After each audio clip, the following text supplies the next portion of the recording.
क्या प्रभु राम मेघनाद का वध कर सकते थे? वनवास काट कर अयोध्या आ चुके श्री राम से मिलने एक दिन अगस्त्य मुनि अयोध्या पहुंचे। बातचीत के वक्त लंका युद्ध का प्रसंग छिड़ गया। भगवान श्री राम ने बताया कि उन्होंने कैसे रावण और कुंभकर्ण जैसे प्रचंड वीरों का वध किया, और लक्ष्मण ने भी इंद्रजीत और अतिकाय जैसे शक्तिशाली असुरों को मारा। अगस्त मुनि बोले, श्री राम, बेशक रावण और कुंभकर्ण प्रचंड वीर थे, लेकिन सबसे बड़ा वीर तो मेघनाद ही था। उसने स्वर्ग में देवराज इंद्र से युद्ध किया और उन्हें बांध कर लंका ले आया था। ब्रह्मा जी ने इंद्रजीत से दान के रूप में इंद्र को मांगा, तब इंद्र मुक्त हुए थे। लक्ष्मण ने सर्वाधिक शक्तिशाली व्यक्ति का वध किया, इसलिए वे सबसे बड़े योद्धा हुए।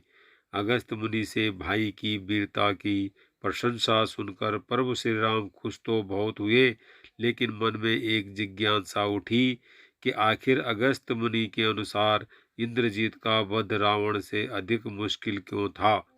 प्रभु की जिज्ञासा को शांत करने के लिए अगस्त मुनि ने बताया, इंद्रजीत को यह वरदान प्राप्त था कि उसका वध वही कर सकता था जो 14 वर्षों तक न सोया हो, जिसने 14 वर्ष तक किसी स्त्री का मुख न देखा हो और 14 साल तक भोजन न किया हो। अगस्त मुनि की बातें सुनकर श्री राम जी बोले, मैं वनवास काल में 14 वर्षों तक नियमित रूप से लक्ष्मण के हिस्से का फल फूल उन्हें देता था। मैं सीता के साथ एक कुटी में रहता था। बगल की कुटी में लक्ष्मण थे। फिर सीता का मुख भी न देखा हो और 14 वर्ष तक सोए न हो, ऐसा कैसे संभव है?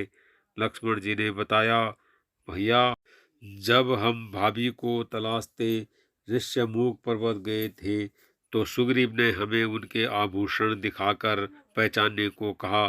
तो आपको स्मरण होगा कि मैं तो सिवाय उनके पैरों के नूपुर के अलावा कोई आभूषण नहीं पहचान पाया था, क्योंकि मैंने कभी भी उनके चरणों के ऊपर देखा ही नहीं।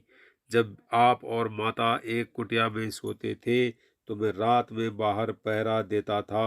निद्रा ने मेरी आंखों पर कब्जा करने की कोशिश की, तो मैंने निद्रा को अपने बाणों से भेद दिया था। लक्ष्मण जी ने 14 वर्षों तक भूखे रहने के बारे में बताया। मैं जो फल फूल लाता था, आप उसके 3 भाग करते थे। एक भाग देकर आप मुझसे कहते थे, लक्ष्मण, फल रख लो। आपने कभी फल खाने को नहीं कहा। फिर बिना आपकी आज्ञा के मैं उसे खाता कैसे? लक्ष्मण जी की यह बातें सुनकर प्रभु श्री राम ने उन्हें गले से लगा लिया। यही वजह थी कि इन कठोर प्रतिज्ञाओं के कारण वह मेघनाद को मारने का साहसपूर्ण कार्य कर सके और वीर योद्धा कहलाए।